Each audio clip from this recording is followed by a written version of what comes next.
Much of the country is bracing for a second round of severe winter weather.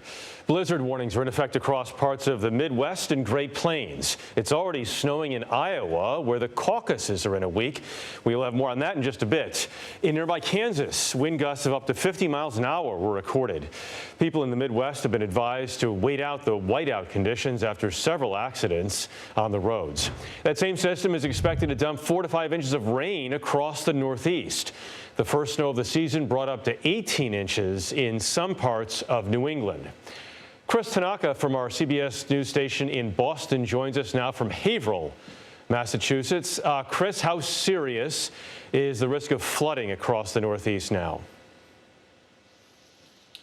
Jeff, in some parts, I would say it's more than a risk. It's inevitable. And here's why. Across December, it was mild, it was unusually rainy, and many water tables in municipalities up here in New England and the Northeast are near saturation. Couple that with 18 inches of snow in spots like Haverhill and the sheer amount of rain that we're expecting, all of it combining for water that these local sewer systems won't be able to handle. I spoke with one person today who said we have 10,000 storm drains here in Haverhill.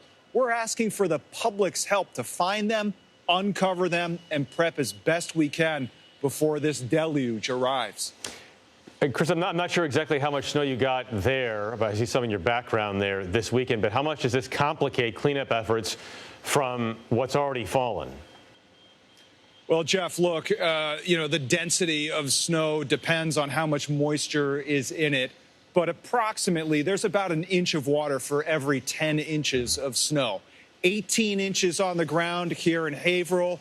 There's already a lot of water on the ground. That's going to be exacerbated by the melting power of all this rain we're expecting starting sometime tomorrow evening and lasting through till Wednesday midday.